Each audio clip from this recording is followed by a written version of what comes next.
So I've seen a lot of people saying now they don't want to buy the Moses Itauma versus Dillian Whyte card. They don't think it's worth it. They think it's a massively overhyped card where there's fights which are just a waste of time with obvious winners. And yeah, people just don't like the fights that are on the card. What I will say is I'm really hyped for this weekend. I'm really hyped for quite a few of the fights. But is it 20 quid worth, though, for pay-per-view? I don't think so. It's a good card. Don't get me wrong. It is a good card, as I said, and I'm excited for it. But I don't think it's pay-per-view worthy. There have been bigger events which have happened, which haven't been on pay-per-view, which are probably better than what we're getting this weekend. And there's many points to this. I mean, let's be real.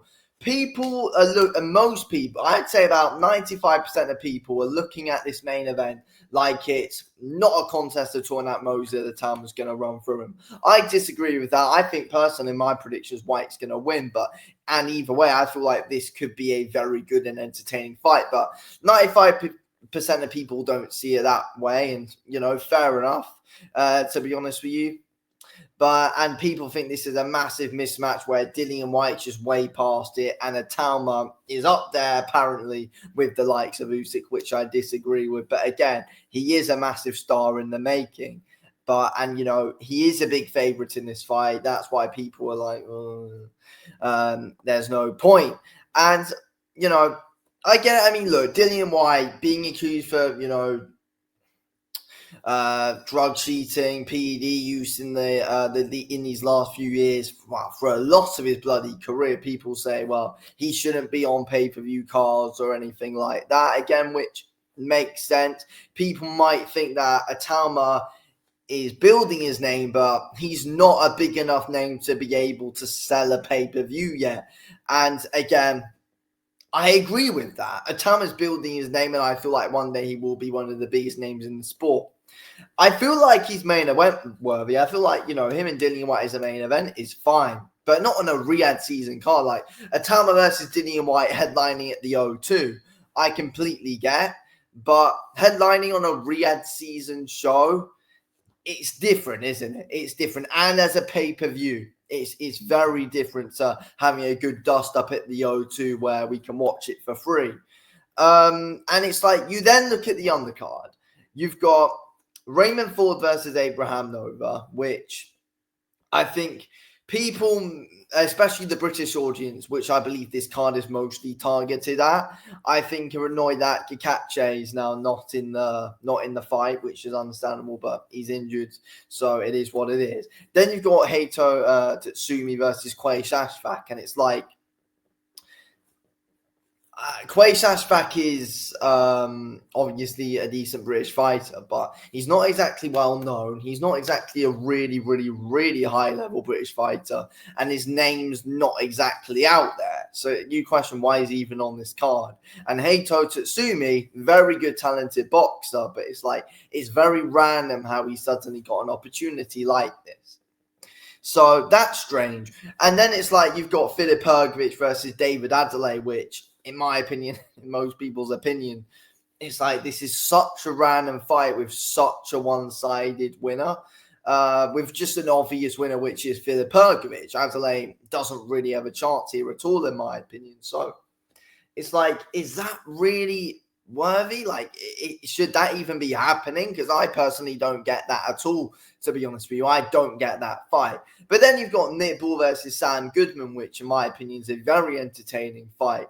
But again, this is a great fight which you can have on any big card. But again, it's like, is it like a pay-per-view, like worthy fight to put on as co-main event to Moses Itauma versus Dillian Whyte? Which, I mean, yeah, either way, that itself is a great fight in my opinion, but it's not a pay-per-view fight. It's not a pay-per-view fight.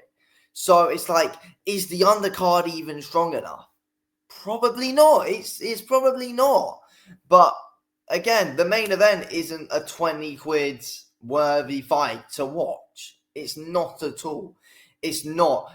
And again, talking about star power again, Itauma's going to have that one day. He will.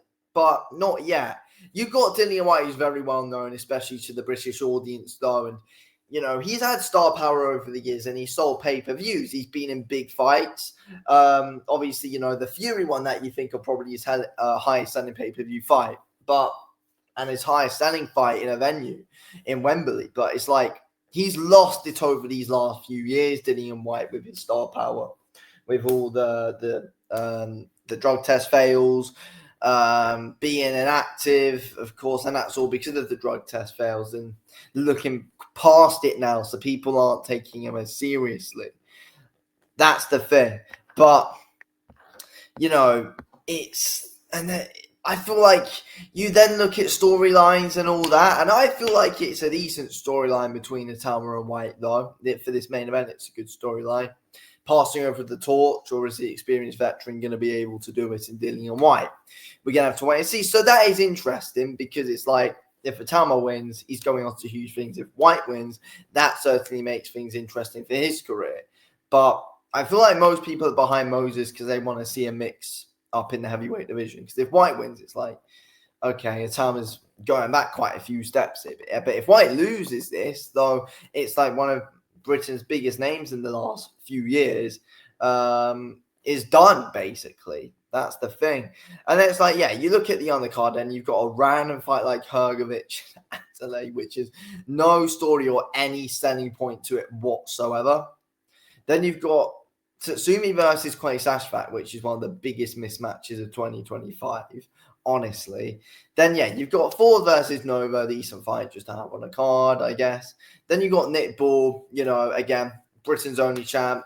People want to get behind him. Sam Goodman, again, worthy contender, was going to fight Inoue, couldn't get the shot in the end because he got injured.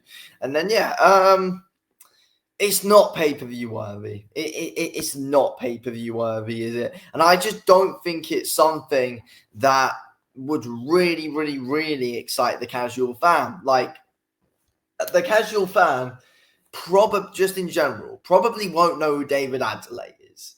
The casual fan won't know who he is. The casual fan most definitely wouldn't know who Heito Tatsumi and Quay Sashfat are. They wouldn't. Possibly they'd know Nick Ball. Nick Ball's an entertaining fighter, small guy, got stuff about him to talk about. Small guy who wrecks big guys. So, there's a lot about Nick Ball to talk about, to be honest. But then, yeah, you've got Itauma and Whyte who have star power, but not pay-per-view star power. Itauma will have that one day, especially if he does get through this fight. Whyte, he's always had star power, but not like nowhere near the level of star power, like miles off AJ and Fury star power. So it's like, really though, it's not pay-per-view. It's not pay-per-view standard. It's not at all. Are the fans being scammed here is the big question. But are the fans being scammed? Are we being scammed? I don't know.